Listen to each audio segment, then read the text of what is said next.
I'm Ellie. And I'm Thierry. And today we're going to show you the new Story Creator mode. So let's get started. Here we're going to create a new story from the beginning. The Story Creator is divided in three parts. The left panel here that we're going to call the toolbox, the middle panel which is a canvas, and the right panel which is a property grid. So the first thing we're going to do when you want to create a story is to create a story name. The synopsis is what the other player will be able to... the story details page, right? Exactly. Okay. And we're going to choose a starting location. We're going to start in Athens. You just have to click on the map to choose the location where we're going to start the quest. So here. And now we're going to create the quest. So here you can click on New Quest. It's going to create a new name quest. You just have to drag and drop it. And here we're going to double click on the quest to go inside. So what is the difference between a story and a quest? The story, it's many quests tied together to create a story, where a quest is just chapter of the story. So we're going to start the quest with same thing, a name, which is going to be family errands. Here we're going to create a dialogue. So here you have in the toolbox within the quest a lot of quest outcome, the quest starter, the quest objective and advanced mode. So let's start with talking with someone. Here I'm going to drag and drop again the talk objective, and the objective will be talk to Mirin. And what we want to do is then here to add an actor for the dialogue. Here, because we didn't create any character right now, we're going to choose Mirin. So these are NPCs from the game, right? They're Yes. all historical and fictional characters? Exactly. And the thing with Mirin is because we want to talk to her and to make sure that she's going to be there when we start the quest and we start the story, we are going to uncheck the can be killed. This way she will be invincible. Now we are going to spawn her somewhere. And I'm going to choose here a location where she's going to spawn. So these are fixed locations? Yes. So now we have two actors. The player are always part of the dialogue. Mirin will be part of the dialogue, and now we're going to edit the dialogue. So, like I said, it's going to be really, really simple. So we're going to edit the dialogue.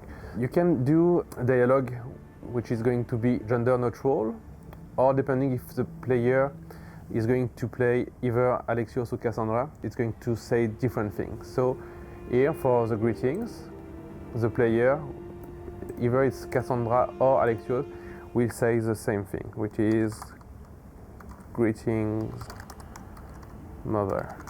Add a line here, and you click here to change the character, and Mirin is going to react differently if the player is Alexios or Cassandra. So, good morning, Alexios,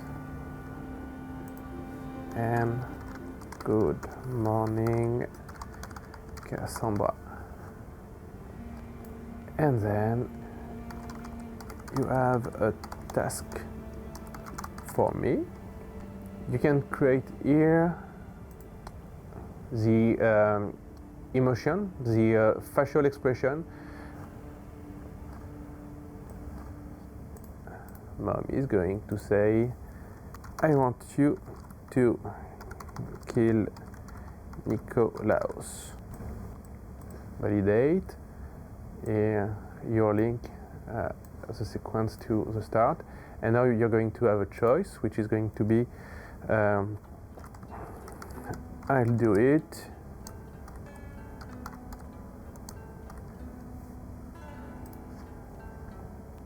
So here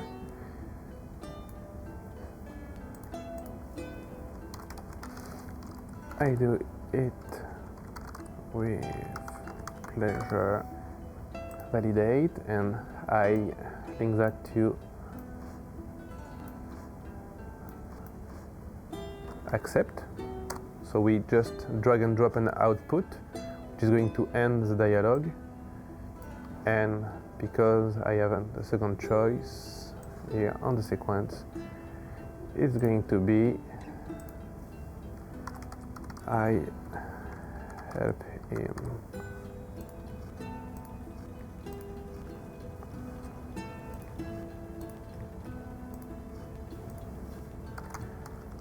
Help. And then I confirm the dialogue. So the talk objective is to talk with mom. If I want to kill Nikolaos, and here we're going to choose Nikolaos. Nikolaos, we want him to be killable, so we don't touch that. So it's going to be a Spartan commander, and we are going to spawn a location. It's going to be somewhere here where it's going to spawn. So kill, and then if you decide to help, you're going to set him free. So we're going to get a free objective, which is going to be free Nikolaos. And here, because we already create Nikolaos, it's part of the NPC that we already have. And now we're going to select a cage where you want to put the Nikolaos. And the cage are here in the world. This is every cage you have access to in the story creator. So we're validating it, and here we're going to free him. And here, so if you kill him, it's okay. If you free him, it's okay. If you don't free him and there is like a fire, for example, and he died, the free objective will fail. So we are going to do something about that. So if he died, we're going to ask the player to go talk to Marine again. Report back to Marine. We're going to do here just a quick one. Sorry, Mum. I failed. I mean, technically it's done. She wanted you to kill him. And output. You can rename it, and I encourage you to rename the output, but you don't have to. For example, here, because there's just one output, you can keep it simple. So you will see that here the dialogue output is name, and here accept and help, because we rename it during the building of this dialogue. So what's going on? It's either if you kill him or if he died, basically you're going to report back to Miriam. If you are able to free him, you're going to escort him somewhere. Escort house. And here we're going to bring him here. So everyone must survive and the player must be a destination. This means that if I turn it off, if Nikolaos is able to find his way alone and I'm not around him, the objective will be completed. We're going to ask the player to be at the same spot. So it was, like I said, up here. Going back, if you free Nikolaos, you're going to protect him. And same thing, if you fail because someone killed him, you're going to talk to Marine saying, hey, it's done.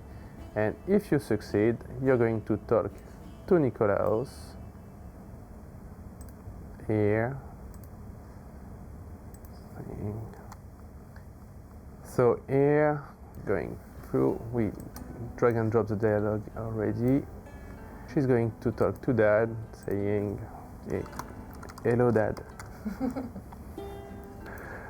So if you protect is done, the escort is done, you're going to talk to Dad, and then the thing we are missing here, it's two different things. The first thing, we did help Nicolaus to be free. We are going to ask him to go to the safe place.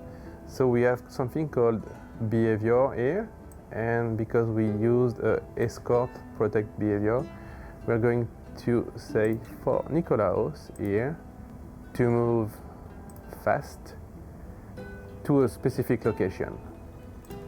And the location is here.